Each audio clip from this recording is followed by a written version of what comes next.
கர்த்தருடைய பரிசுத்த நாமத்திற்கு மகிமை உண்டாவதாக. இந்த காலை வேளையில் நம்முடைய தியானத்திற்கு 18ஆம் சங்கீதம் 2ஆம் வசனத்தை வாசிப்போம். 18ஆம் சங்கீதம் கர்த்தர் 1 2. என் பலனாகிய கர்த்தாவே, உம்மில் அன்பு கூறுவேன். கர்த்தர் என் கன்மலையும் என் கோட்டையும் என் இரட்சகரும் என் தேவனும், நான் நம்பியிருக்கிற என் துருகமும் என் கேடகமும் என் இரட்சணிய கொம்பும் என் உயர்ந்த அடைக்கலமுமாயிருக்கிறார். 2 நாளாகமம் 11ஆம் அதிகாரம் 16ஆம் வசனம். 2 நாளாகமம் 11ஆம் அதிகாரம் 16ஆம் வசனம்.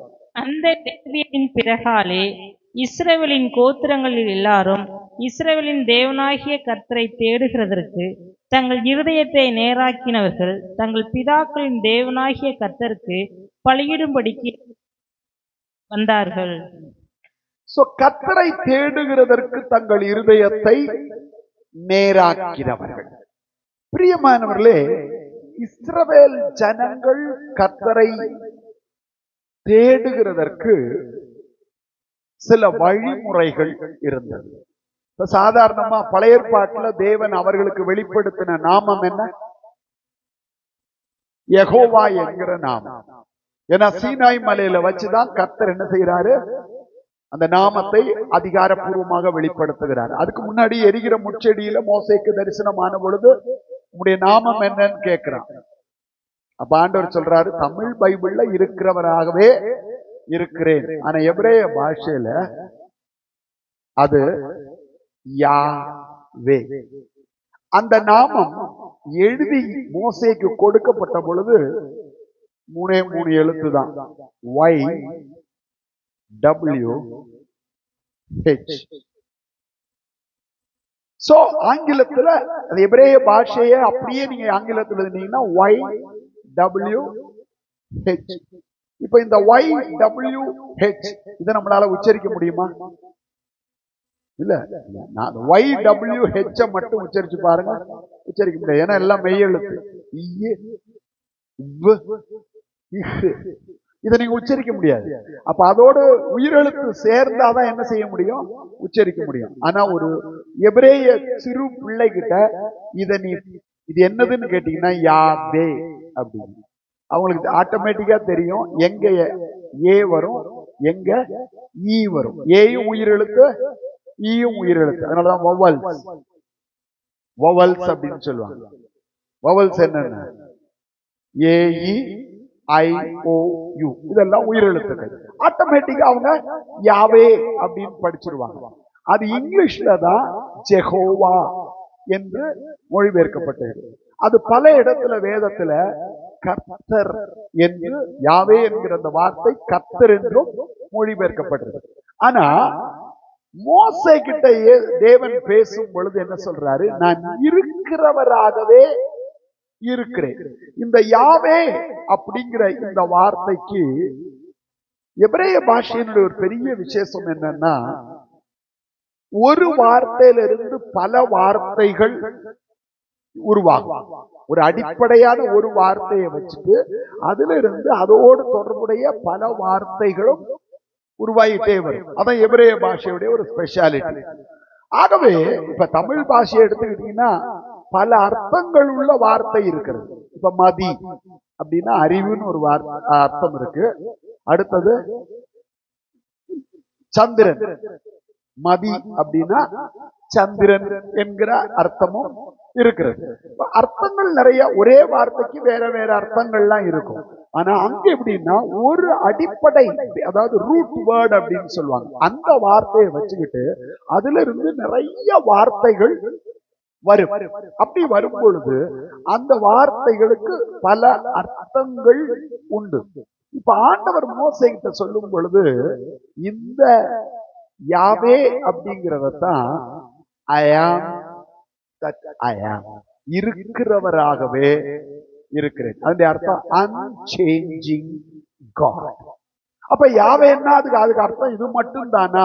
இல்ல, அதுல இருந்து நிறைய அர்த்தங்கள் நம்ம தொடர்ந்து எடுத்துக்கிட்டே இருக்க முடியும். இப்ப கர்த்தருடைய நாமம் பலத்த துருகம்னு பார்த்தோம்.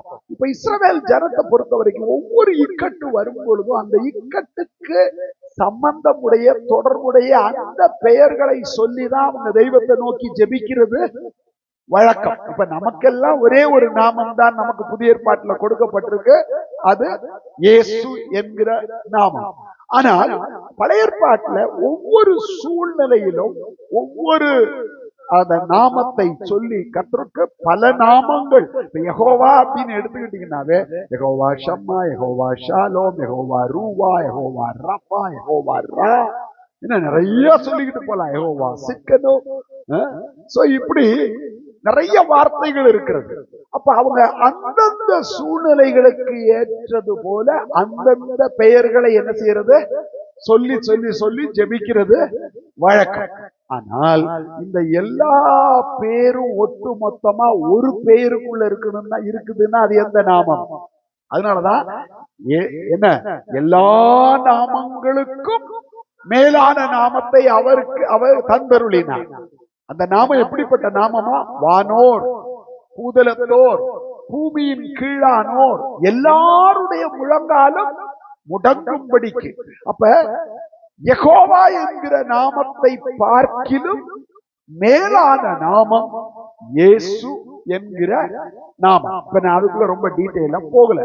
இப்ப பழைய ஏற்பாட்டுல எடுத்துக்கிட்டீங்கன்னா கர்த்தரை தாவீது பெயர் சொல்லாமலே வேறு சில அனுபவங்களில கர்த்தரை நோக்கி ஜெபிக்கிறான்.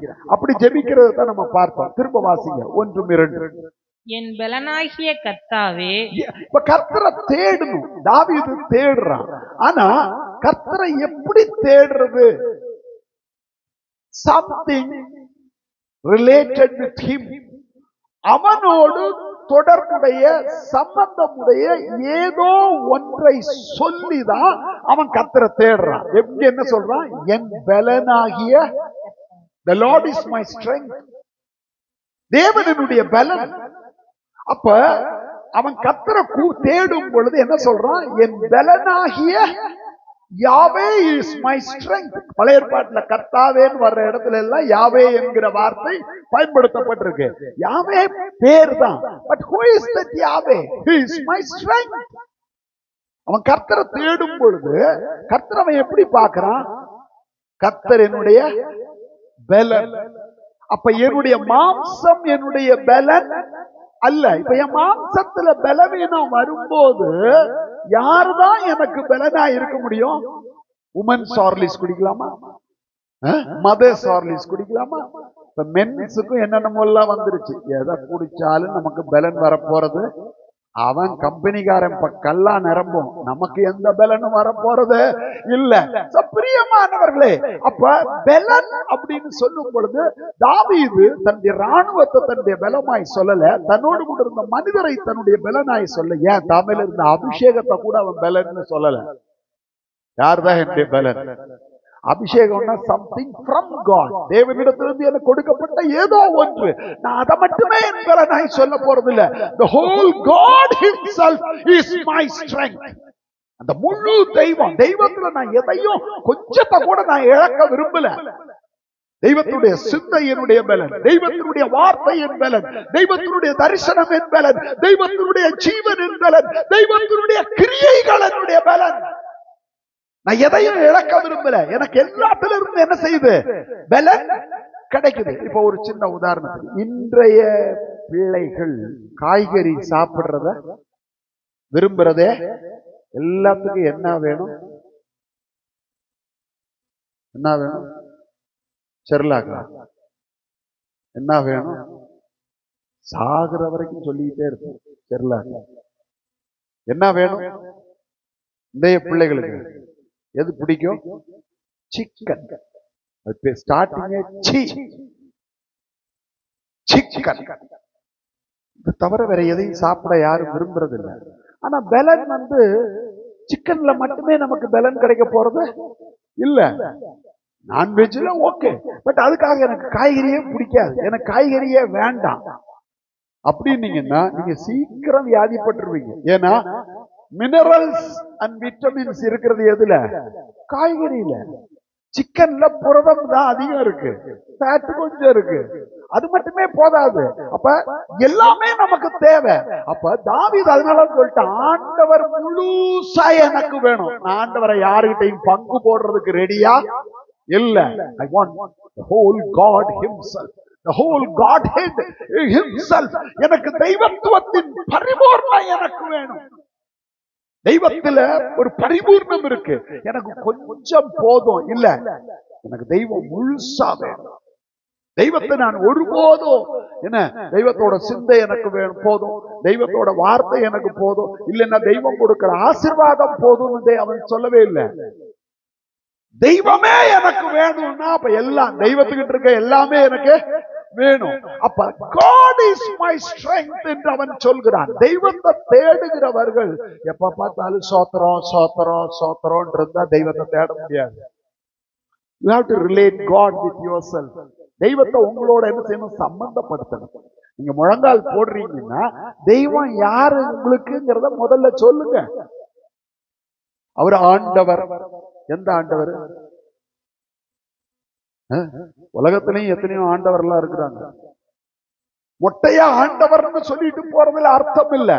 என்னுடைய சூழ்நிலைக்கு அவர் யார்? என் பலவீனங்களில் என்னை பலப்படுத்துகிறவர். Because God himself is my strength. என் பலனாகிய கர்த்தாவே. அப்போ என்ன வேணாலும் வரட்டும், என்னுடைய ஸ்ட்ரென்த் எங்க இருக்கு? என்னுடைய ஸ்ட்ரென்த் எங்க இருக்கு? கர்த்தர்ல இருக்கு. என் ஸ்ட்ரென்த் முடியில இருந்தா என்ன, தெளிலால என்ன பண்ணிடுவான்? மடியில முடி மடியில காணாம போயிடும். அதனால மடியில படுக்கிறவங்க யோசிச்சு படுங்க. முடியும் காணாம போயிடும், கண்ணும் காணாம போயிடும், எல்லாம் காணாம போயிடும். பிரியமானவர்களே, பிசாசு இப்ப யோசிச்சு பாருங்க, அவனுடைய ஸ்ட்ரென்த் எதுல இருந்தது? முடியல. இப்ப கர்த்தர் அவனுடைய ஸ்ட்ரென்த்தா இருந்திருந்தா அவன் ஒரு தெளிவால தேடி போயிருக்க வேண்டிய அவசியம் இல்ல. அதான் சொன்ன மிஸ்பிளேஸ்ட் பிரையாரிட்டி. கர்த்தரை தேட வேண்டிய ஒருத்தன் இப்ப யார தேடி போறான்? தெளியல. கர்த்தருடைய பாதத்துல கிடக்க வேண்டிய ஒருத்தன் இப்ப எங்க கிடக்கிறான்? மடியில. மடியில கிடந்து முடி போச்சு. முடி போன உடனே கண்ணு போச்சு, கடைசியில உயிரும் போயிடுச்சு. பிரியமானவர்களே, நம்முடைய பலன் கர்த்தரில் மாத்திரம். அதுதான் தாவீது சொல்றான், the Lord is my strength. கர்த்தரினுடைய பலன். வேற எதுவும் எனக்கு பலன் கிடையாது, வேற யாரும் எனக்கு பலன் கிடையாது. only the Lord himself alone is my strength என்று நாம் சொல்லக்கூடிய இடத்திற்கு வரணும். பிரியமானவர்களே, சரி, என் பலனாகிய கர்த்தாவே உம்மில் அன்பு கூறுவேன். உம்மில் என்ன செய்வேன்? அன்பு கூறுவேன். நீர் பலனாய் இருக்கிறனால மட்டுமல்ல, you are my Lord. நீர் என்னுடைய கர்த்தர், நீர் என்னை ஆளுகை செய்கிறவர், நீர் என்னை உருவாக்கினவர், நீர் என்னை நடத்துகிறவர், நீர் என்னை சொந்தமாக்கி கொண்டிருக்கிறவர். இந்த உயிர் இருக்கிறது,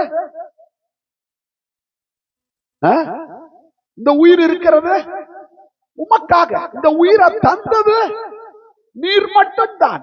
அதனால I am living because of you and I am living for you. நான் உம்மாலதான் நான் உயிரோடு இருக்கிறேன், உமக்காகத்தான், உமக்காகத்தான் வாழ்கிறேன், உம்மை தான் நேசிக்கிறேன், உமக்காகத்தான் வாழ்கிறேன், உம்மை தான் நேசிக்கிறேன், பலியாகி என்னை மீட்டீரே, பலியாகி என்னை மீட்டீரே, பரலோகம் திறந்தீரையா, பரலோகம் திறந்தீரையா, எஜமானதே, எஜமானதே,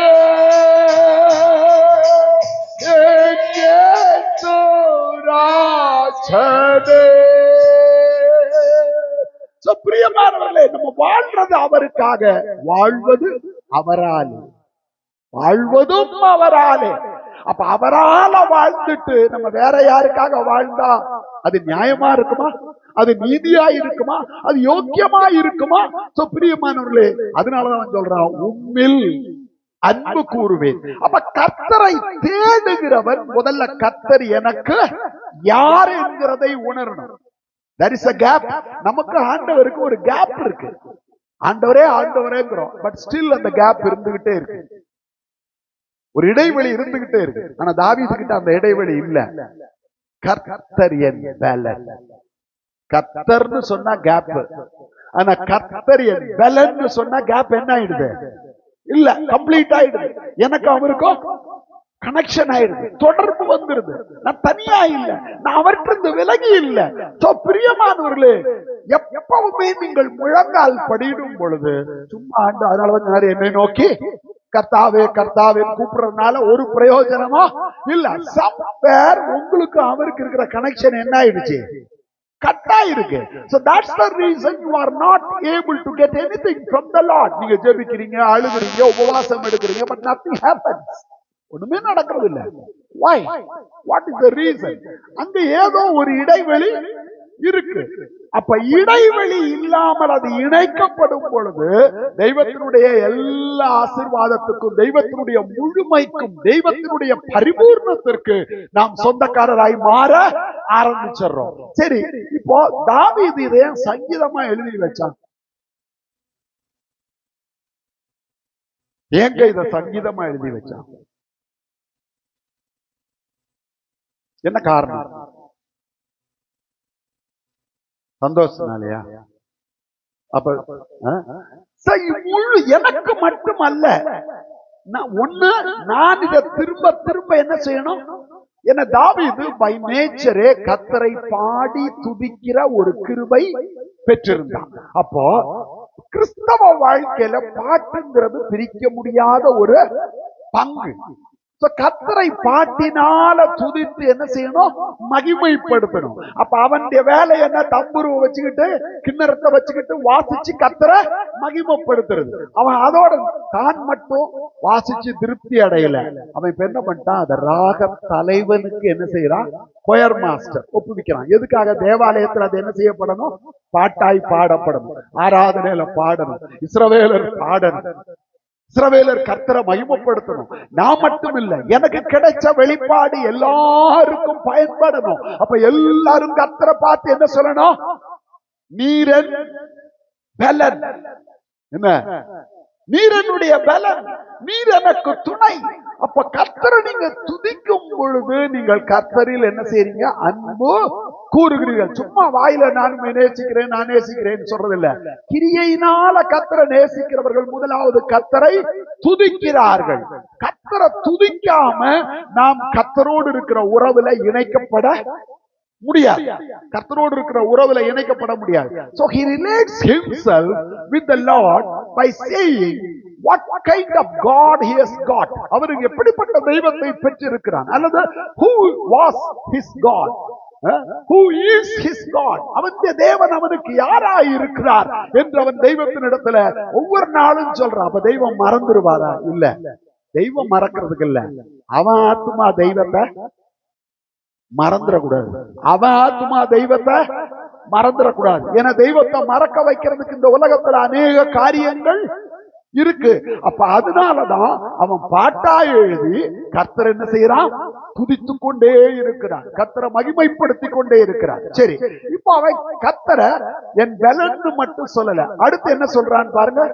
கர்த்தர் என் கன்மலையும். இப்ப தெய்வத்தை அவன் என்ன சொல்றான்? முதல்ல என்ன சொல்லிட்டான்? என்னுடைய பலன். இரண்டாவது கன்மலை, என் கோட்டையும். மூணாவது என் ரட்சகரும். கோட்டை. நாலாவது ரட்சகர், என் தேவனும். அஞ்சு என் தேவன். நான் நம்பியிருக்கிற என் துருகமும். ஆறு என்னுடைய துருகம். என் கேடகமும். ஏழு என் கேடகம். என் ரட்சணிய கொம்பும். எட்டு என் ரட்சணிய கொம்பு. என் உயர்ந்த அடைக்கலமுமாயிருக்கிறார். ஒன்பது என் உயர்ந்த அடைக்கலம். யோசிச்சு பாருங்க, இத வேற யாருமே பழைய ஏற்பாட்டுல சொல்லவே இல்ல. காரணம் என்னன்னா, தாவீது தெய்வத்தை நேசிக்கிறது மட்டுமல்ல, தெய்வத்தோடு இருக்கிறது அவனுடைய வாழ்க்கையின் ஒரு அங்கமாய் இருந்தது. அவன் காட்டுலதான் இருந்தான், ஆட்டுக்கு பின்னாடிதான் இருந்தான், ஆனா தெய்வத்தோட இருந்தான். அவன் தனியா இல்லை. சூழ்நிலைகளை எப்படி மாறினாலும் சரி, தெய்வத்தை மட்டும் தாவீது கிட்ட இருந்து பிரிக்கவே முடியல. இப்ப அவனை சுத்தி ஒரு பெரிய சேனை வந்துருச்சு. அவன் என்ன சொல்றான்? உம்மாலே ஒரு சேனைக்குள், அவனுக்கு முன்னாடி ஒரு பெரிய மதில் வருது. ஆண்டவர்கிட்ட சொல்றான், அவன் சொல்றான், என் தேவனால் ஒரு மதிலை தாண்டுவேன். அவன் வாழ்க்கையில சூழ்நிலைகள் எப்படி வந்தாலும் அவன் என்ன சொல்றான்? கர்த்தரை நான் எப்போதும் எனக்கு முன்பாக வைத்திருக்கிறேன். இந்த எனக்கு ரொம்ப பிரியமான சூழ்நிலை வந்துருச்சு. அவன் கர்த்தரை முன்னாடி வைக்காதது 2 நேரம்.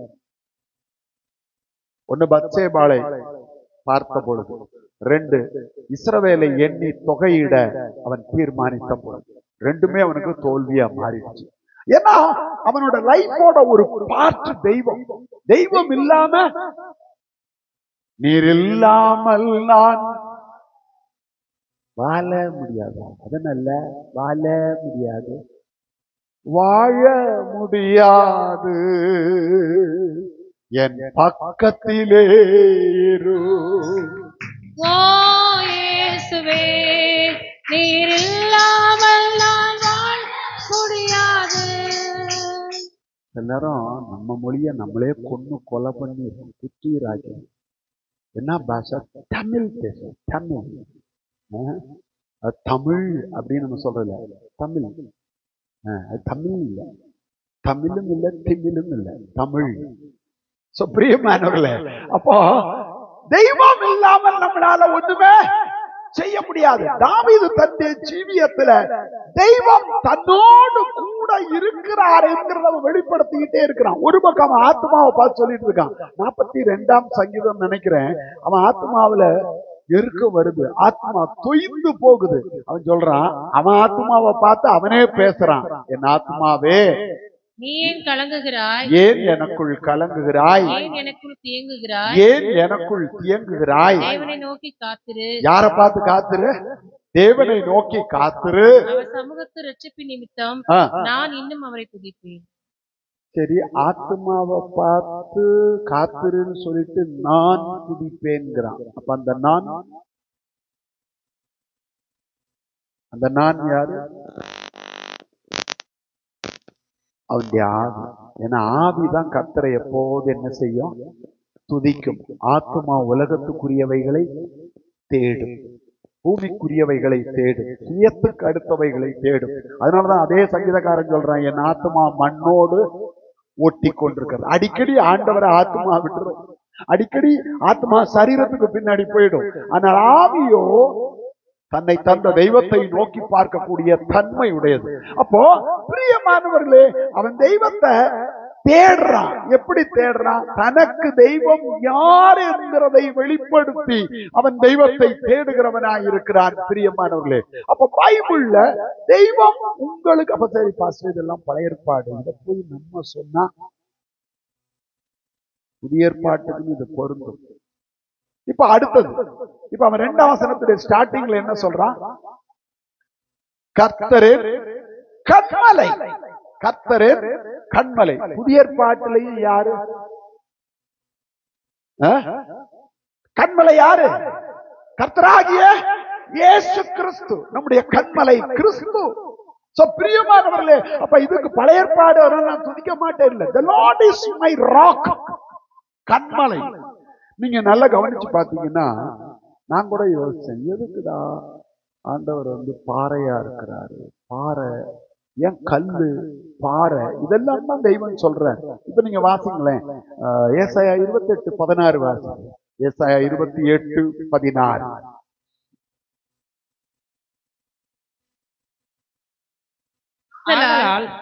கர்த்தராகிய ஆண்டவர் உரைக்கிறதாவது, இதோ அஸ்திபாரமாக ஒரு கல்லை நான் சீயோனிலே வைக்கிறேன். ஆக்சுவலா மூல பாஷையில அது கல்லு கிடையாது, அது அஸ்திபாரம்ங்கிறனால அந்த வார்த்தை என்ன செய்யப்பட்டிருக்கு?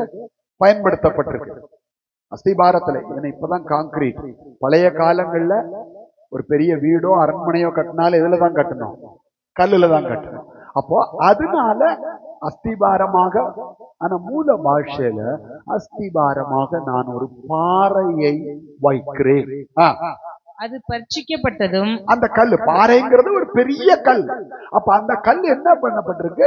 பரீட்சிக்கப்பட்டதும், விலையேற பெற்றதும், விலையேற பெற்றதும், திட அஸ்திபாரம் திட உள்ளதுமான அஸ்திபாரம் உள்ளதுமான மூளைக்கல்லாயிருக்கும் விசுவாசிக்கிறவன் பதறான். பதறான்.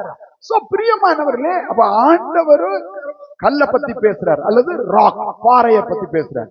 இப்ப மத்தேயு எழுதினதான சுவிசேஷம் 16ஆம் அதிகாரம் 18ஆம் வசனம் வாசிக்கும்.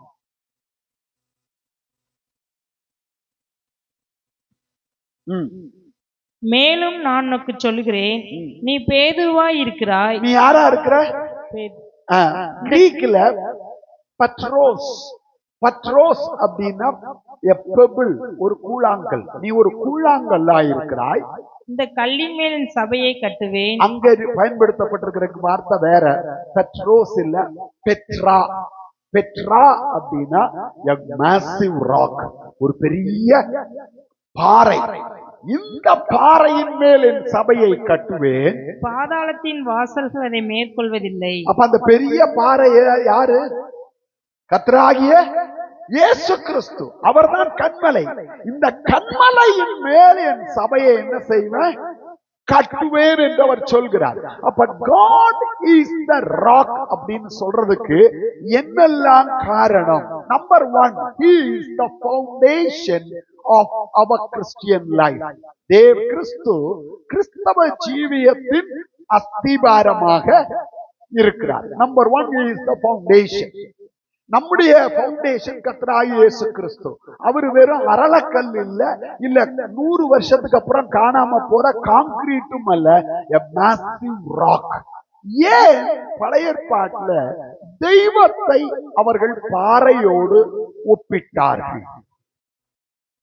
ஏன்னா நீங்க இஸ்ரவேல் தேசத்தை பார்த்தீங்கன்னா, இந்த இஸ்ரவேல் தேசம் சுற்றிலும் மலைகளால் சூழப்பட்ட ஒரு தேசம். அங்க தெற்க மட்டும்தான் மலை கிடையாது, தெற்க வனாந்திரம். ஆனா அந்த வனாந்திரத்துக்கு அப்புறம் பாத்தீங்கன்னா சீனாய் மலை இருக்கு. எகிப்துக்கும் இஸ்ரவேலுக்கு இடையில என்ன இருக்கு? சீனாய் மலை. சீனாய் மலைங்கிறது ஒரு குன்று. அதோட தொடர்ந்து நிறைய குன்றுகள் இஸ்ரவேலை சுத்தி இருக்கு. அப்ப இஸ்ரவேலுக்கு எல்லா பக்கத்திலும் குன்றுகளும் பாறைகளும் இருந்தது. அப்ப இஸ்ரவேல் ஜனங்கள் தெய்வத்தை யாராய் பார்த்தார்கள் என்று சொன்னால், அசைக்கப்பட முடியாத ஒரு கன்மலையாக, பாறையாக பார்த்தார்கள். ஏன்னா பாக்கியல் அவங்க வாழ்க்கையில போராட்டம். இந்த போராட்டங்கள் வரும் பொழுதெல்லாம் இஸ்ரவேல் ஜனங்கள் எங்க ஓடுறது வழக்கம்னா, கன்மலைகளில், பாறைகளில், கெபிகளில் ஓடி ஒளிந்து கொள்ளுகிறது வழக்கம். சத்துருக்கள் வரும் பொழுது, இப்ப பெலிஸ்தர் என்ன செய்யறாங்க? அவங்களுடைய விளைச்சலை எல்லாம் பிடிச்சிட்டாங்க. இஸ்ரவேல் ஜனம் எங்க ஓடி ஒளிஞ்சுட்டு இருக்கிறாங்க? பாறையில ஓடி ஒளிந்து கொண்டிருக்கிறார்கள். அப்ப தெய்வத்தை அவர்கள் ஏன் பாறை என்று சொல்லுகிறார்கள் என்று சொன்னால், முதலாவது தெய்வம் இல்லைன்னா இஸ்ரவேல் இல்லை. இஸ்ரவேல் இல்ல. இப்ப எல்லா ஜனத்திலிருந்தும் இஸ்ரவேலை தெய்வம் தனக்காக தெரிந்து கொண்டார். மோவாபியர் இருக்கிறாங்க, அம்மோனியர் இருக்கிறாங்க, என்ன பெலிஸ்தர் இருக்கிறாங்க, இன்னும் அநேக ஜாதியார் இருக்கிறாங்க, இஸ்மவேலர் இருக்கிறாங்க, ஏதோமியர் இருக்கிறாங்க. ஆனா அவங்க நடுவில் இருந்து கர்த்தர் இஸ்ரவேலை மட்டும்தான் என்ன செஞ்சார்? தனக்கென்று தெரிந்து கொண்டார். அவங்க யாரும் மேலோங்கி வர முடியல. ஆனால் இஸ்ரவேலர் மட்டும் இப்ப என்ன ஆயிட்டே இருக்கிறாங்க? மேல வந்துகிட்டே இருக்கிறாங்க. ஒரு மனுஷனை அவர் பேர் சொல்லி அழைச்சு வேறு பிரிச்சுக்கிட்டு வந்தார், ஆபிரகாம். அவன் தன்னந்தனியா பைத்தியக்கார மாதிரி கானான் ஃபுல்லா சுத்தினான். அதுக்கப்புறம் தெய்வம் அவனுக்கு ஒரே ஒரு குமாரனை கொடுத்தார். இப்படி ஒவ்வொருத்தரையா தெரிந்தெடுக்கிறார். யாக்கோபு வரைக்கும் தெய்வம் ஒன்னா தெரிந்தெடுத்துட்டு யாக்கோபின் சந்ததியை இப்ப என்ன செய்யறாரு? கடற்கரை மணலை போல பெருக வச்சுட்டாரு. அப்ப மற்ற ஜனங்கள் பெருகலையா? பெருகிறாங்க. ஆனா மற்ற ஜனங்களை காட்டிலும் இஸ்ரவேலர் என்ன செஞ்சாங்க? பெருகி கொண்டே இருந்தாங்க. இஸ்ரவேலருக்கு எல்லாரையும் அடிமைப்படுத்தாங்க, எல்லாரையும் அழிச்சாங்க, எல்லாருக்கும் மேல வந்தாங்க. இன்னைக்கு உலகமே பயப்படுகிற ஒரு நாடு, பொறாமைப்படுகிற ஒரு நாடு மேப்ல எங்க இருக்குன்னே தெரியாது. நீங்க தனியா இஸ்ரவேல ஜூம் பண்ணி பார்த்தாதான். ஏன்னா அதுக்கு ஒரு எல்லை குறிக்கிறதுக்கு கூட இடம் இல்லை, அவ்வளவு சின்ன நாடு. ஆனால் மொத்த உலகமும் பயப்படுகிறது யாரை கண்டு? இஸ்ரவேலை கண்டு. பிரியமானவர்களே, தெய்வம் அவர்களை அந்த அளவுக்கு உயர்த்தி கனப்படுத்தி வச்சிருக்கிறார். அப்ப இஸ்ரவேலுக்கு ஒண்ணு தெரியும், இந்த தெய்வம் மட்டும் இல்லைன்னா நாங்க ஜீரோ தான், நாங்க சட்னி தான். இந்த தெய்வம் இல்லைன்னா எங்க வாழ்க்கை ஒண்ணுமே இல்லை. ஒண்ணுமில்லாம இருந்த என்னை இன்னைக்கு தெய்வம் என்ன பண்ணிட்டாரு? இந்த இடத்திற்கு என்னை உயர்த்தி வைத்திருக்கிறார். பிரியமானவர்களே, அதனால அவங்க தெய்வத்தை எப்படி பார்த்தாங்கன்னு சொன்னால், God is the foundation of Israel. இஸ்ரவேலுடைய அஸ்திபாரம் யாரு? கர்த்தராகிய இயேசு கிறிஸ்து. ஆனா அவங்களுக்கு இயேசுவை பத்தி தெரியாது. அவங்க அதனால என்ன பண்ணாங்க? கர்த்தரினுடைய அஸ்திபாரம், கர்த்தர் எனக்கு கண்மலை. நான் நிக்கிறேன், நான் யார் மேல நிக்கிறேன்? என் கண்மலை ஆகிய நம்ம இயேசு கிறிஸ்து மேல. ஒரு தாவீது சொல்லணும்னா, என் கண்மலை ஆகிய கர்த்தரின் மேல் நான் என்ன செய்யறேன்? நின்று கொண்டிருக்கிறேன். அது மட்டும் இல்ல, நான் பாதுகாக்கப்படுகிறேன்னா யார்? எதனாலதான் பாதுகாக்கப்படுறேன்? இந்த கண்மலையில தான் நான் போய் ஓடி என் சத்துருக்களுக்கு எதிராக என்னால போக முடியல. நான் கண்மலைக்குள்ள ஓடி என்ன செஞ்சுக்கிறேன்? ஒளிந்து கொள்ளுகிறேன். பிரியமானவர்களே, அதனாலதான் அவர்கள் கர்த்தர் என் கண்மலை. இப்ப இந்த கண்மலையை பொறுத்த வரைக்கும் இந்த கண்மலையில 5 விசேஷம் உண்டு. ஒன்று அஸ்திபாரம். அதான் முதல்ல படிச்சோம் 28:16 ஏசாயால. அஸ்திபாரமாக சியோனிலே ஒரு கல்லை வைக்கிறேன், அந்த கல் திட இல்ல. ஆதலால் கர்த்தராகிய ஆண்டவர் உரைக்கிறதாவது, இதோ அஸ்திபாரமாக ஒரு கல்லை நான் சியோனிலே வைக்கிறேன், அது பரீட்சிக்கப்பட்டதும் விலையேற பெற்றதும். சியோன்ங்கிறது இஸ்ரவேலுக்கு பொருந்தும், எருசலேமுக்கு பொருந்தும், எருசலேம் இருக்கிற மலைக்கு பொருந்தும், அல்ல மொத்த இஸ்ரவேல் தேசத்துக்கும் பொருந்தும். இந்த சியோன்ல ஒரு கல்லை நான் என்னவா வைக்கிறேன்? அஸ்திபாரமாக வைக்கிறேன். அதனுடைய அர்த்தம் என்ன பிரியமானவர்களே? இந்த சியோனுடைய அஸ்திபாரம் தேவன். தேவனுடைய அஸ்திபாரத்தின் மேல் தான் இஸ்ரவேல் கட்டப்பட்டிருக்கு. அதனாலதான் இன்றைக்கு தேவனை விட்டு அவர்கள் விலகினாலும் கூட இஸ்ரவேலை யாரால என்ன செய்ய முடியல? அடிக்க முடியல, காலியாக்க முடியல, அவர்களை நிர்மூலமாக்க முடியல. அப்ப இஸ்ரவேலுக்கு அஸ்திபாரம் கர்த்தர். இஸ்ரவேலுக்கு எதிராக எத்தனை நாடுகள் கூடினாலும் சரி, 1967 14 நாடுகள் இஸ்ரவேலுக்கு விரோதமா வந்துச்சு. அப்ப அன்றைய எகிப்தினுடைய அதிபர் நாசர் என்று சொல்கிறார். அவர் சொன்னாரு, இஸ்ரவேலை வரைபடத்தில் இருந்தே நான் இல்லாம ஆக்கிடுவேன். என்ன நடந்துச்சு தெரியுமா? 7 நாளுல, just 7 days, 1 week, மொத்த அரபு நாடுகளும் தோற்கடிக்கப்பட்டது. அது மட்டுமல்ல, நாசரும் கொல்லப்பட்டார். எகிப்தினுடைய அதிபதியா இருந்த அவர் அந்த யுத்தத்துக்கு பிறகு கொல்லப்பட்டார். அவர் சொன்னாரு, நான் இஸ்ரவேலை உலக மேப்பில் இருந்தே, வரைபடத்திலிருந்தே இல்லாம ஆக்கினேன். அவரை இல்லாம ஆக்கிட்டாரு தெய்வம்.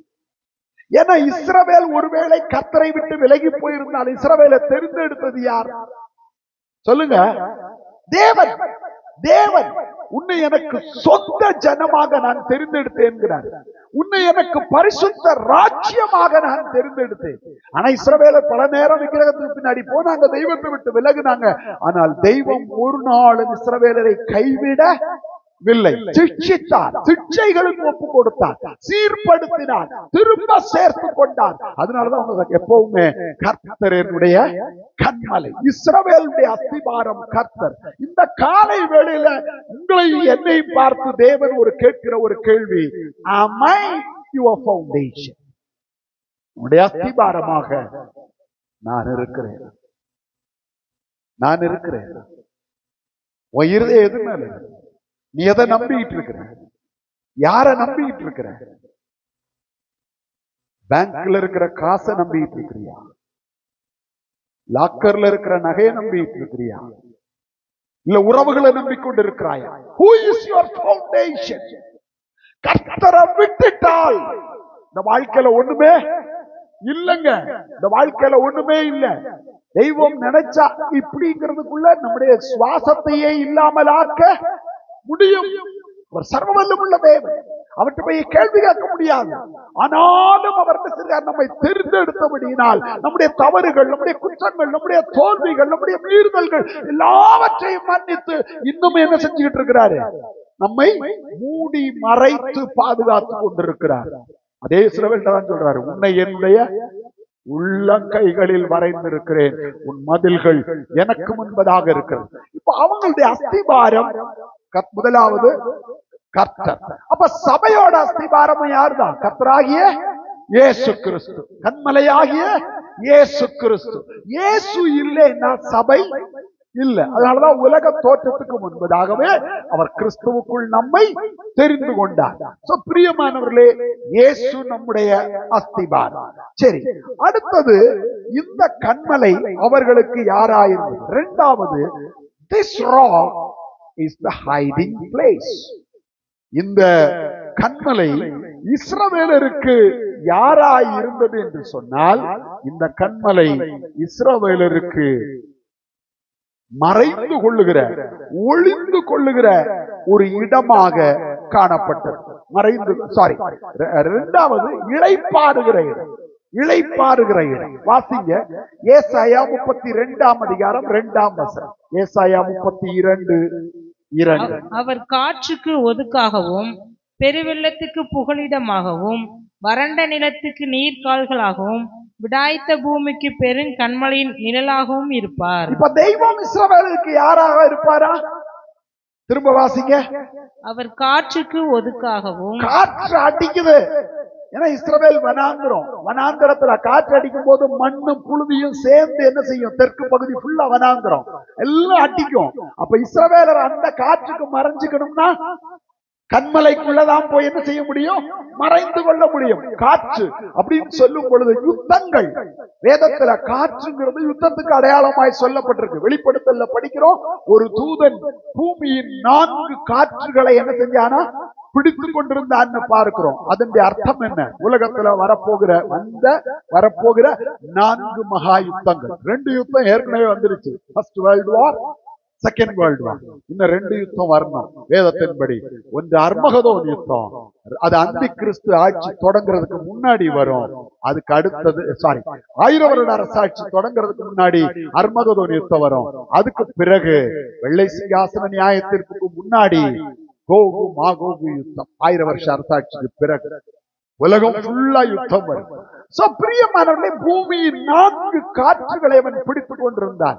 இப்போ நம்முடைய வாழ்க்கையிலும் கூட நமக்கு யுத்தங்கள் உண்டு, போராட்டங்கள் உண்டு. எபேசியர் 6 அதிகாரத்துல நம்ம பார்க்கிறோம். எபேசியர் 6 அதிகாரத்துல என்ன பார்த்தோம்? 10 வசனம். கடைசியாக என் சகோதரரே, கர்த்தரிலும் அவருடைய சத்துவத்தின் வல்லமையிலும் பலப்படுங்கள். நீங்கள் பிசாசின் தந்திரங்களோடு எதிர்த்து நிற்க திராணியுள்ளவர்களாகும்படி தேவனுடைய சர்வாயுத வர்க்கத்தை தரித்துக் கொள்ளுங்கள். நீங்கள் பிசாசோட எதிர்த்து நிற்க திராணி உள்ளவர்கள் ஆகும்படிக்கு தேவனுடைய சர்வாயுத வர்க்கத்தை என்ன செய்யுங்க? எடுத்துக் கொள்ளுங்கள். தேவனுடைய சர்வாயுத வர்க்கத்தை எடுத்துக் கொள்ளுங்கள். பிரியமானவர்களே, அப்ப நமக்கு யுத்தம் இருக்கு. ஏனெனில் ரத்தத்தோடு மாம்சத்தோடு மாத்திரமல்ல, துரைத்தனங்களோடும் மாம்சத்தோடும் ரத்தத்தோடும் அல்ல, துரைத்தனங்களோடும் அதிகாரங்களோடும் இப்பிரபஞ்சத்தின் அந்தகார லோகாதிபதிகளோடும் வானமண்டங்களில் பொல்லாத ஆவிகளின் சேனைகளோடும் நமக்கு போராட்டம் உண்டு.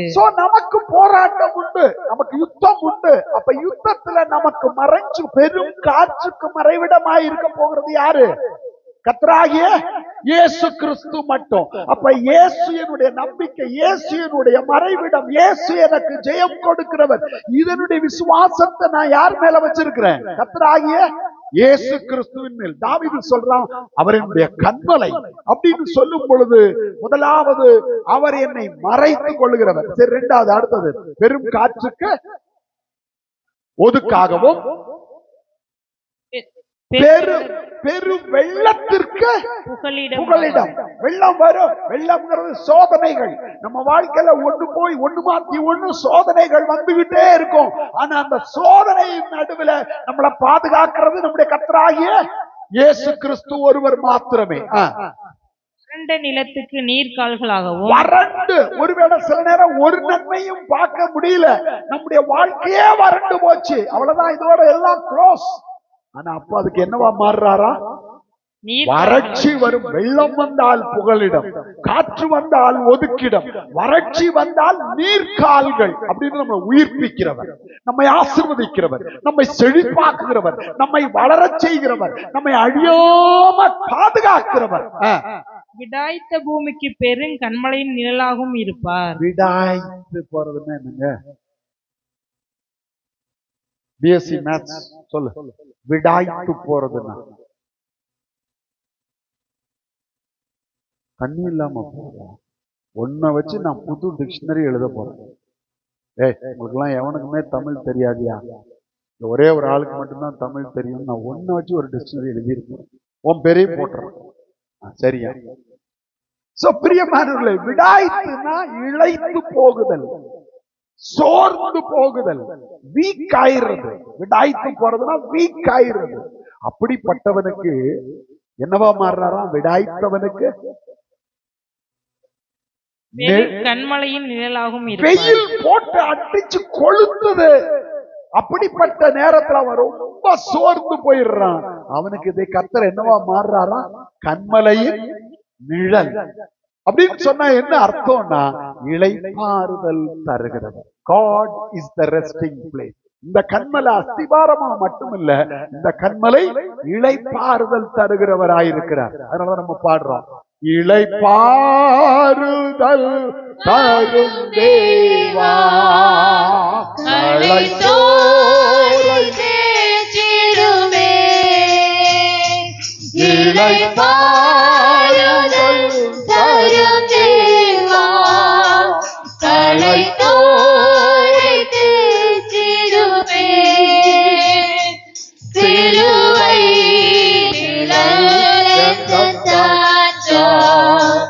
சுகமாயங்கு தாங்கிடுவே. சிலுவை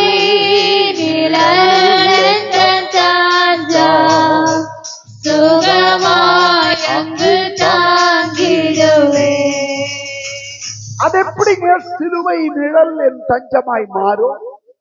சிலுவை மரண ஓலம் கேட்கிற இடம், வேதனையின் முனகல்கள் கேட்கிற இடம், வேதனையில கண்ணீர் சிந்துகிற இடம். அந்த இடம் எப்படி எனக்கு இளைப்பாறுதலா மாறும்? காரணம், என் மரணத்தை, என் ஓலத்தை, என் புலம்பலை, என் வேதனையை, என் கண்ணீரை அவர் அந்த சிலுவையில சுமந்து தீர்த்தபடியினால் இப்ப நான் கண்ணீர் விட போறதில்ல, நான் மரண ஓலத்தை கேட்க போகிறதில்ல. சிலுவைக்கு போகும் பொழுது அது எனக்கு இளைப்பாறுதல் தருகிறது, அது என்னை பாதுகாக்கிறது, அது எனக்கு நிழலாயிருக்கிறது. அது எனக்கு மரணத்தை கொண்டு வரல, சிலுவை என்னத்தை கொண்டு வருது? ஜீவனை கொண்டு வருகிறதா அது காணப்படுகிறது. பிரியமான தெய்வ ஜனமே, வேதனையில இருக்கும் போது நீங்களும் நானும் போக வேண்டிய இடம் சிலுவை நிழல். சிலுவை நிழல். பெரிய சிலுவை, சிலுவை என்ன ஆலமரமா? இவ்வளவு பெரிய மரம் தான், அதுல என்னத்த நிழல் வந்துட போகுது? இல்ல பிரியமானவர்களே, சிலுவை கிட்ட போனீங்கன்னா மேக ஸ்தம்பம் மேல இருந்து உங்களை என்ன செய்யும்? பாதுகாக்கும். சிலுவைக்கு மேல அன்னைக்கு இயேசு தொங்கினப்ப எந்த மேக ஸ்தம்பமும் இல்ல. காரணம், நம்முடைய பாவம் எல்லாம் அவர் மேல சுமத்தப்பட்டுச்சு. சூரியன் கொழுந்துச்சு, ரத்தம் போயிடுச்சு, எல்லாம் போயிடுச்சு, தாகம் ஜீவனும் போது சூரியன் தன் பங்குக்கு இயேசுவை வாட்டி என்ன செய்யுது? சரீரத்தை வதைக்குது. ஆனால் நீங்களும் நானும் போகும் பொழுது அந்த சிலுவையை மறைக்கிறதற்கு மேல இருந்து பாத்தீங்கன்னா மேக ஸ்தம்பம் அங்கே காணப்படும். நிச்சயமாக மேக ஸ்தம்பம் மேலிருந்து பாதுகாக்குது.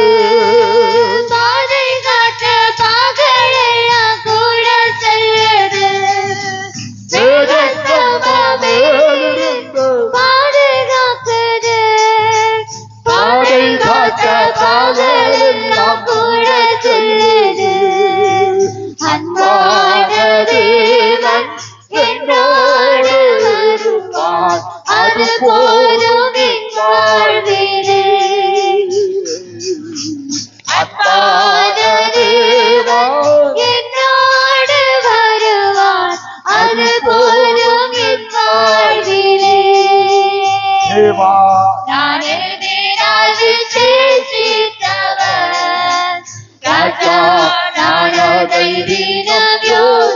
ரட்சிப்பவர்.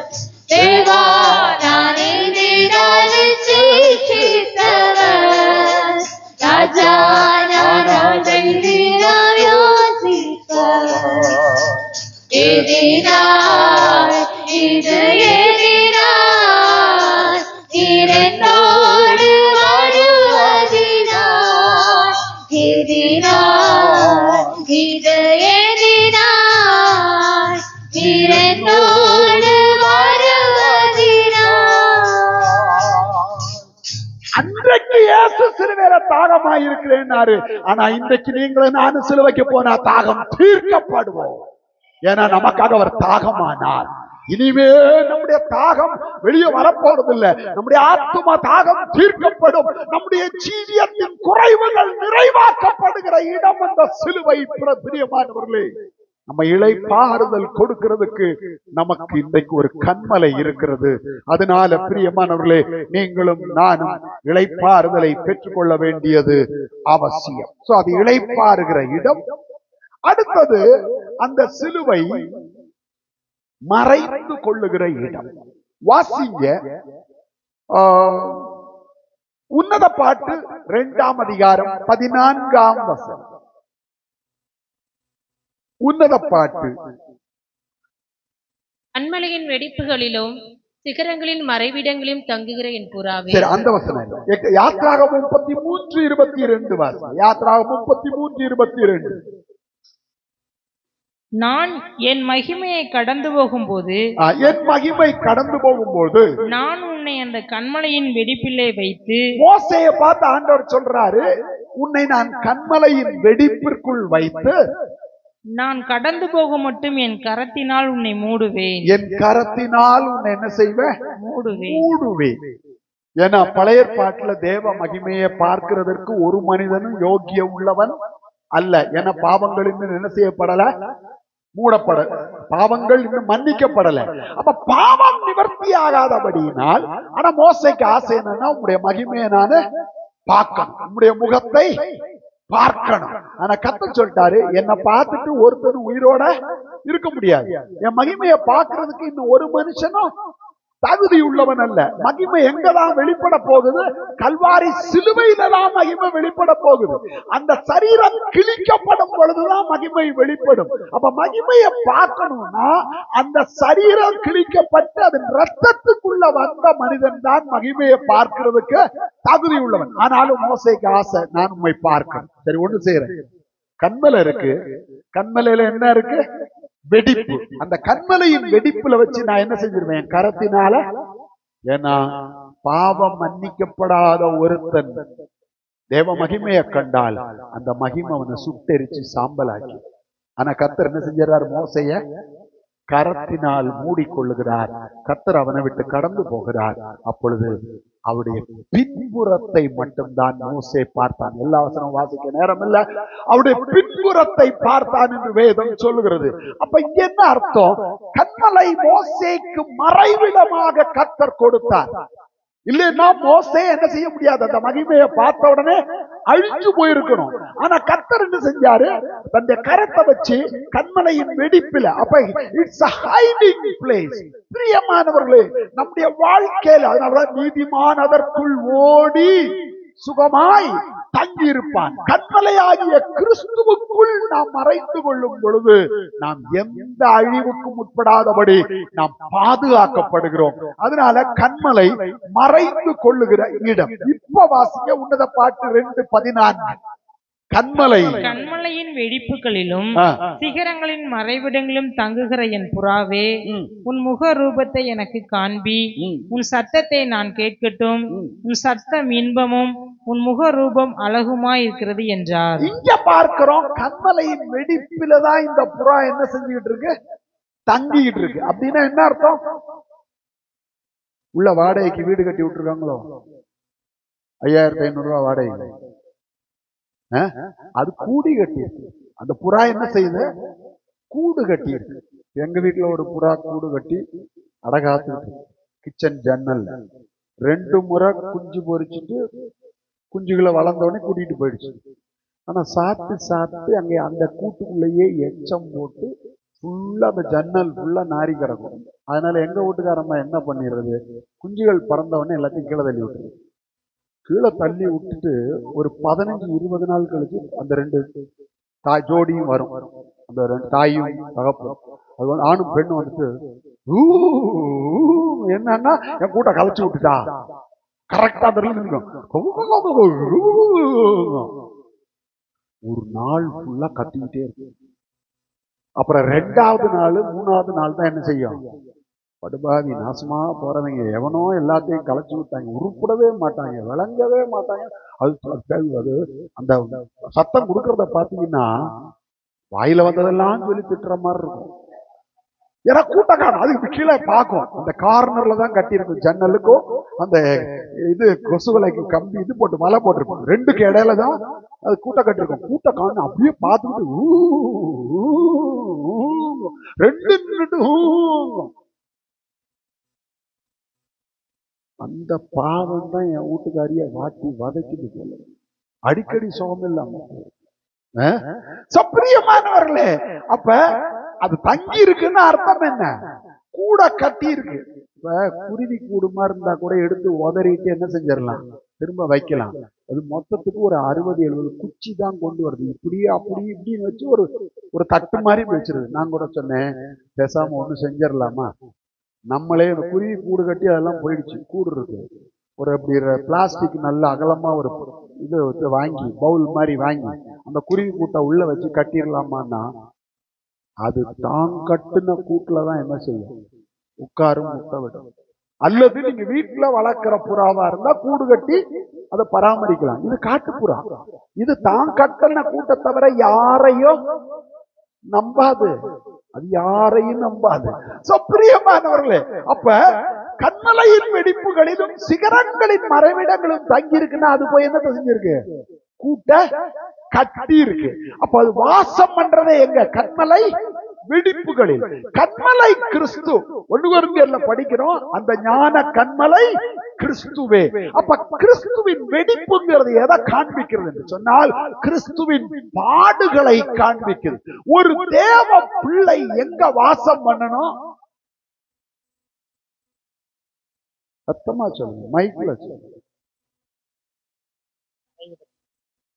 ரொம்ப டெக்னிக்கா பதில் சொல்றாங்க. கிறிஸ்துவின் பாடுகளுக்கும் சொல்லல, இதுக்கு வேற அர்த்தம், மறைவிடத்துக்குள்ள. நான் சொன்னேன் வெடிப்பு எதை காண்பிக்குது, எப்படிங்க கண்மலையில வெடிப்பு வரும், கண்மலையில எப்படி வெடிப்பு வரும், 2 காரணம் தான். ஒண்ணு பூமி எதிர்ச்சி வந்தா கண்மலை பிளந்து வெடிப்பு வரும், இல்லைன்னா இடி விழும் பொழுது இந்த பாறை என்ன செஞ்சிடும், பிளந்துடும். அப்படி இடி பாறையே 2ஆ கூட பிளந்து மலைகளையே பிளக்கும். பிரியமானவர்களே, அதனாலதான் நான் சொல்றேன், கண்மலையின் வெடிப்புங்கிறது பாடுகளை காண்பிக்குது. கிறிஸ்தவ ஜீவியத்துல பாடுகள்ங்கிறது பிரிக்க முடியாது. பிரியமானவர்களே, பாடுகள் 2 விதமான பாடுகள். ஒன்று மனதின் பாடுகள், இன்னொன்னு சரீரத்தின் பாடுகள். 4 பேரு நம்மளை தூத்துனா நமக்கு என்ன உண்டாகும், மனதின் பாடுகள். அதே நேரத்துல 4 பேர் அடிச்சா என்ன வரும், சரீரத்தின். வார்த்தையில அடிச்சா மனதின் பாடுகள். கிறிஸ்துவுக்கு 2 விதமான பாடுகள் இருந்தது, மனதின் பாடுகளும் இருந்தது. இவன் தேவனாம் தேவன், தன்னை ரட்சிக்க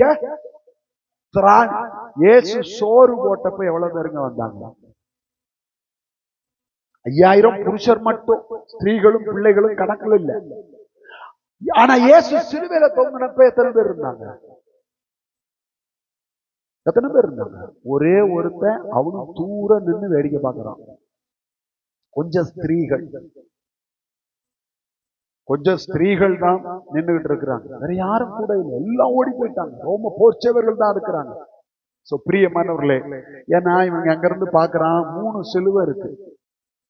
அப்ப ஒரு சிலுவை யாருக்கு, நம்ம பக்கத்துல போனோம்னா நம்மள ஒரு சிலுவையில அடிச்சு தொங்க விட்டுருவாங்க. அதனால எப்பவுமே இயேசுவை விட்டு கொஞ்சம், அந்த ஜெயக்குமாரி அம்மா சொல்றாங்க பார்த்தீங்களா, தள்ளி இருக்கணுமா, இயேசுவை விட்டு கொஞ்சம் தள்ளி இரு. ரொம்ப பக்கத்துல போனீங்கன்னா உடனே ஒரு சிலுவையில தொங்க விட்டுருவாங்க. நிறைய பேர் அப்படிதான் பயப்படுறாங்க. பிரியமானவர்களே, பாடுகள் நம்முடைய கிறிஸ்தவ ஜீவியத்தின் ஒரு பங்கு. நேரம் இல்ல, வசனம் சொல்லுது அவரோடு கூட பாடுபட்டால் அவரோடு கூட. அப்ப பாடுகள் நம்ம எதுக்கு தகுதிப்படுத்துது?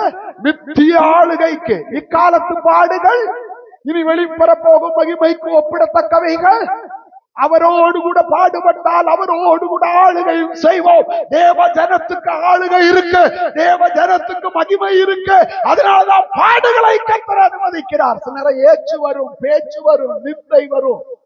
என் மேல அடிக்கடி ஒரு குற்றச்சாட்டு, ரொம்ப ஜனங்களை போட்டு வாட்டி வதச்சி வாயில வந்தபடியெல்லாம் பேசுறனால எல்லாரும் சபையை விட்டு சொல்லுங்க ஓடிட்டாங்க. சபையை விட்டு போனவனுடைய ஜாதகத்தை நான் சொன்னா ரொம்ப ரொம்ப கேவலமா இருக்கும். நான் இப்ப அதை செய்ய விரும்பல. தேவ சமூகத்துல தேவையில்லாதத பேச விரும்பல. ஆனா என் மேல அடிக்கடி ஒரு குற்றச்சாட்டு வந்துகிட்டே இருக்கு. எல்லாரையும் சபிச்சு விரட்டிடுறது. சபிக்கிறதுக்கு நான் என்ன தேவனா? நான் சபிச்சா நடந்துருமா? எங்க சொல்லி பாப்போமா? தாசு துரும்பாய் போவாராக. துரும்பா போயிருவாரா? போக முடியாது. அவருடைய கண்மல கிறிஸ்து, அவர் கிறிஸ்துவ மேல நிற்கிறார். எந்த மனுஷனும் நம்மளை சபிக்க முடியாது. அதனால வசனம் சொல்லுது, காரணம் இல்லாமல் இட்ட சாபம் தங்காது. சாபம் எல்லாம் யாருக்கு மேல போட முடியாது. ஆனா ஒண்ணு, கர்த்தருடைய வசனம் சொல்றதை என்னால சொல்லாம இருக்கவும் நான் மறைக்க முடியாது. என்ன பண்ணாலும் நான் கர்த்தர் உங்களை நேசிக்கிறார், உங்களை ஆசீர்வதிக்கிறார், உங்களை உயர்த்த போகிறார். அப்படி ஜால்ரா தட்டுற ஆளு நானு இல்ல. நீ சரியில்லைன்னா சரியில்லை. வசனம் நீ உருப்பட மாட்டேன்னு சொல்லிச்சுன்னா நான் தான் சொல்லி ஆகணும். நீ உருப்பட மாட்டேன்னு தான் சொல்லணும். நான் மாத்தியெல்லாம் சொல்ல முடியாது. பிரியமானவர்களே, ரொம்ப கடினமா பேசுற, சாபம் பண்ற, நியாயம் தீர்க்கிற. வசனம் நியாயம் தீர்த்தா நான் என்ன பண்ண முடியும்? யோசிச்சு பாருங்க. ஜோசப் பிரபுங்கிற ஒரு தனி மனிதன் யாரையும் நியாயம் தீர்க்கிறதுக்கு எந்த அதிகாரமும், ஆனால் வசனம் ஒரு மனிதனை நியாயம் தீர்க்குமானால் அதை யாராலையும் தடுக்க முடியாது. பிரியமானவர்களே, இப்ப இதெல்லாம் நம்மளுக்கு வரும். எல்லாரும் ஓடி ஓடி போயிடுறாங்க. ஓடுறவன் ஓடத்தான். ஏன் ஓடுறான்னு ஒரே ஒரு வசனம் மட்டும் வாசிச்சிருக்க. 1 யோவான் 2ஆம் அதிகாரம் 19ஆம் வசனம்.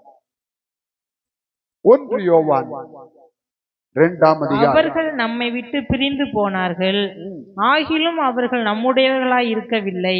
அவங்க ஏன் பிரிஞ்சு போனாங்க?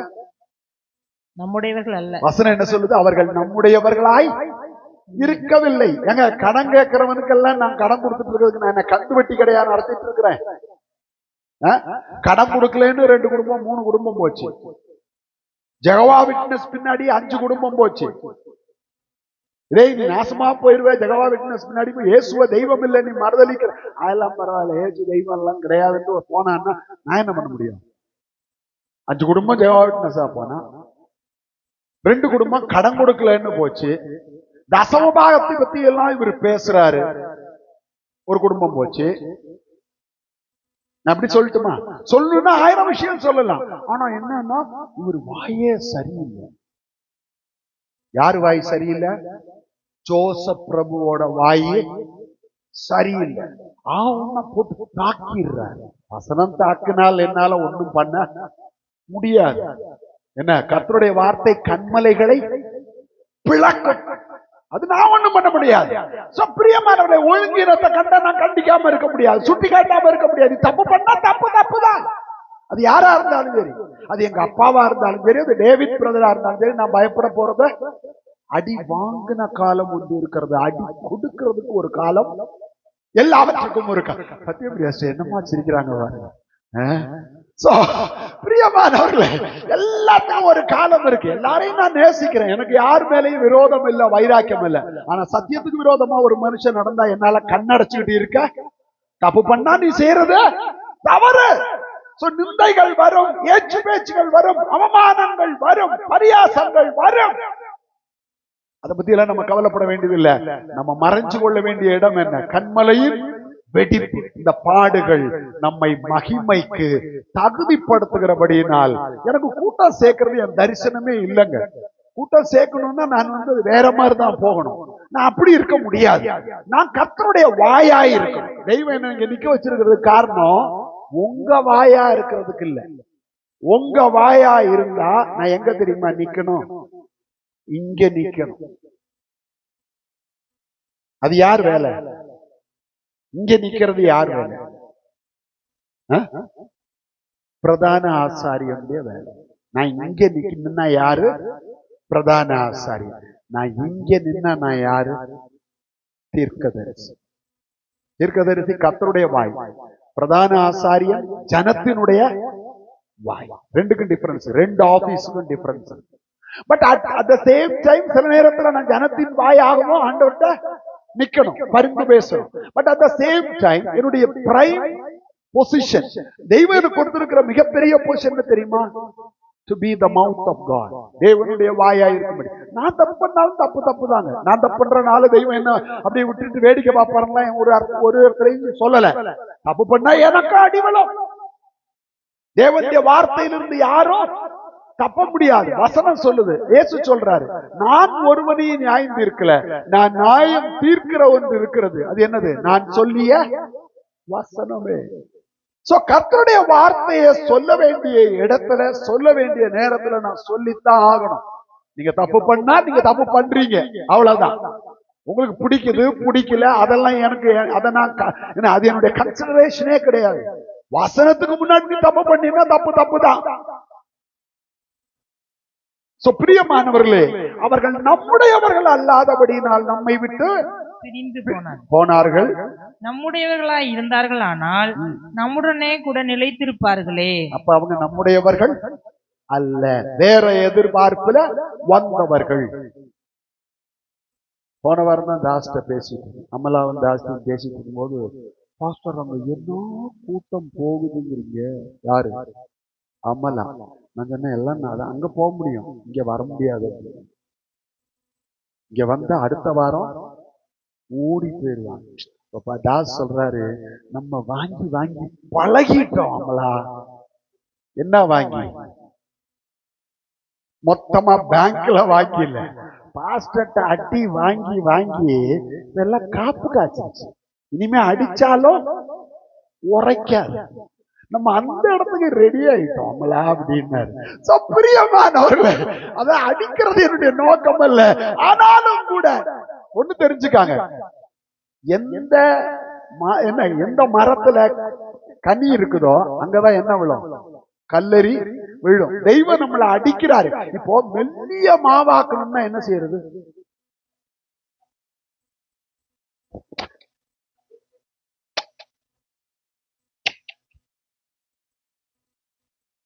மெல்லிய மாவாயிடுமா? அது உளுத்துதான் போகும். உளுத்து மெல்லிய மாவா. ஆனா அது சமூகத்தப்பமா மாறணும்னா என்ன செய்யணும்? உரல்ல போட்டு ஜம்ப் அடிச்சு வெளியில குதிச்சா, உரலை விட்டு வெளியே குதிச்சா, அதுக்கு மேல அந்த காலத்துல கிராமத்துல சொல்லுவாங்க, அதுக்கு பேரு வாப்பொட்டு, வாய்ப்பொட்டு. அது மேல ஒண்ணு வச்சிருவாங்க, அது இதுல மூங்கில்ல முடைஞ்சிருக்கும். அதுக்கு மேல அது குதிக்க இடி வாங்கித்தான். பிரியமானவர்களே, தெய்வம் நம்மை கர்த்தருடைய பாடுகளுக்குள்ள கொண்டு போறாரு, அது மகிமைக்காக. ஆனா அதே நேரத்துல நாம் மறைந்து கொள்ளுகிற இடத்தையும் அவர் வைத்திருக்கிறார். ஒரே ஒரு வசனம், யாத்திராகமம் 17:6. அந்த கன்மலை தாகம் தீர்க்கிற கன்மலை. 17:6. அங்கே ஓரேபிலே நான் உனக்கு முன்பாக கண்மலையின் மேல் நிற்பேன், நீ அந்த கண்மலையை அடி. உன்னை தாகம் தீர்க்கிறதுக்கு அந்த கண்மலை அடி வாங்குறதுக்கு ரெடியா இருக்கு. அடி வாங்குச்சு கல்வாரி சிலுவையில. அப்பொழுது ஜனங்கள் குடிக்க அதிலிருந்து தண்ணீர் புறப்பட்டு புறப்படும் என்றார். அப்படியே மோசே இஸ்ரவேல் மூப்பரின் கண்களுக்கு முன்பாக செய்தார். பிரியமானவர்களே, அந்த கண்மலை நம்மை தாகம் தீர்க்கிற கண்மலை, நம்முடைய தேவைகளை சந்திக்கிற கண்மலை, நம்முடைய ஏக்கங்களை தீர்க்கிற கண்மலை. அதனாலதான் தாவீது தெய்வத்தை பார்த்து என்ன சொன்னா? நீர் என்னுடைய கண்மலை. கண்மலைன்னா வெறும் நம்மள அஸ்திபாரம் மட்டுமல்ல, இளைப்பாறுகிற இடம் மட்டுமல்ல, மறைவிடமாய் இருக்கிறது மட்டுமல்ல, தெய்வம் நம்மை கட்டி எழுப்புகிற இடமாய் இருக்கிறது மட்டுமல்ல, தெய்வம் நம்மை தாகம் தீர்க்கிறவராயிருக்கிறார். கர்த்தர் நம்முடைய தாகத்தை தீர்ப்பார், நம்முடைய ஏக்கத்தை தீர்ப்பார்.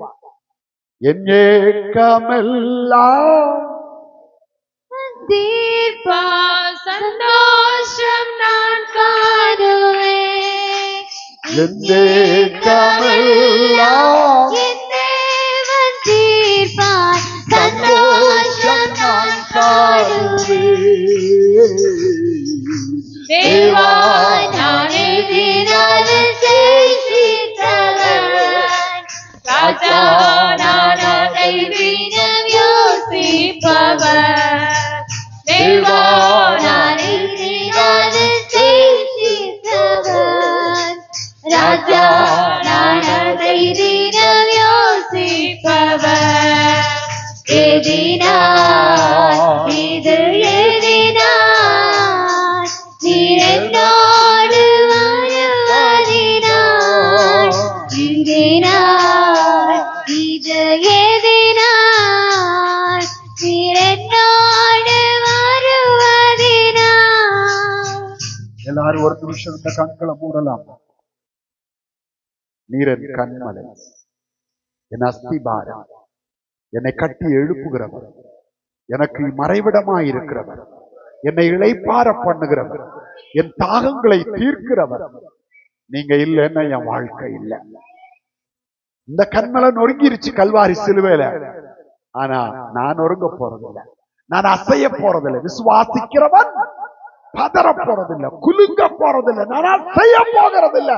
கர்த்தரை எப்போது எனக்கு முன்பாக வைத்திருக்கிறபடியினால் நான் அசைக்கப்படுவதில்லை. என்ன வேணாலும் வரட்டும், நான் அசைக்கப்பட போறதில்லை. Relate yourself with God.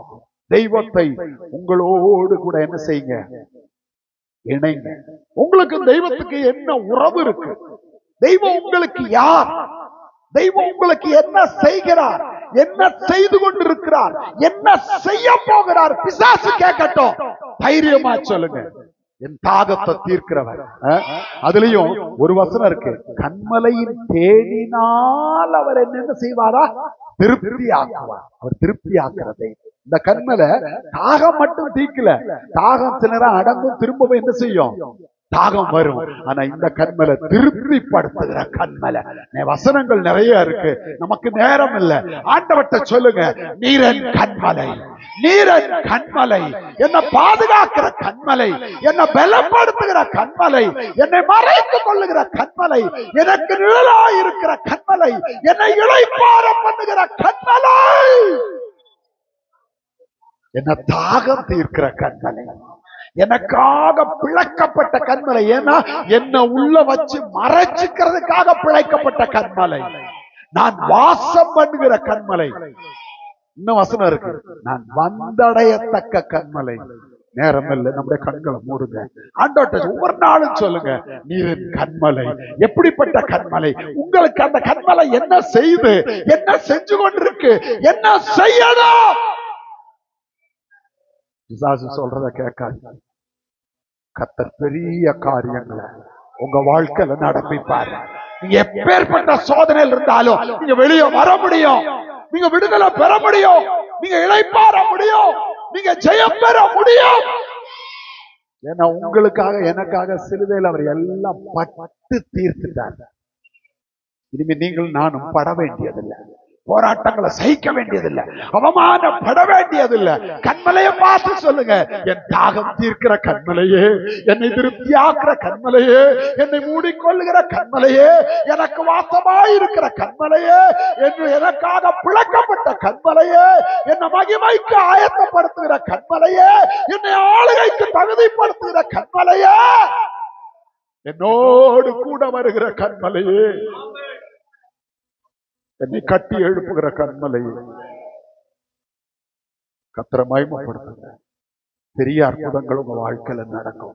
கிருபையும் இரக்கம் உள்ள கூட நல்ல பிதாவே, காலை வேளைக்காய் ஸ்தோத்திரம். அடியாரை தாழ்த்தி பாதத்துல சமர்ப்பிக்கிறோம்.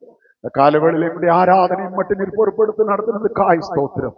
தொடர்ந்து உடைய ஆளுகைக்கு எங்களை தாழ்த்தி சமர்ப்பிக்கிறோம். இந்த வாரம் முழுவதும் தேவ பிரசன்னமானது உடைய பிள்ளைகளுடைய வீடுகளில், வேலை ஸ்தலங்களில், படிக்கிற இடங்களில், பிரயாணங்களில் கூட இருக்கட்டும். ஒவ்வொருவரையும் அந்த கண்மலைக்குள்ள மூடிக்கொள்ளுங்க. மேகஸ்தம்பம் மேலிருந்து பாதுகாக்கட்டும் ஆண்டவரே. பாதுகாக்கத்தக்க கண்மலை, வந்தடையத்தக்க கண்மலை ஆயிரும் ஆண்டவரே. அற்புதங்களை செய்யுங்க. நீர் எவ்வளவு நல்லவர் என்கிறத இந்த வாரம் முழுவதும் ருசிக்க உடைய பிள்ளைகளுக்கு கிருபை தாங்க. மூடு உறவாட கிருபை தாங்க. உம்மை விசுவாச அறிக்கையில மகிமைப்படுத்த கிருபை தாங்க. பிசாசை ஜெயிக்க உதவி செய்யுங்க. கர்த்தர் யார் என்றவர்கள் அறிக்கை செய்யும் பொழுது பிசாசு தோற்று போகிறார் ஆண்டவரே. உம்மை உயர்த்தும் பொழுது பிசாசு வெட்கப்படுத்தப்படுகிறார். அப்படிப்பட்ட கிருபைகளால் ஒவ்வொருவரையும் நிறைத்தருளுங்க.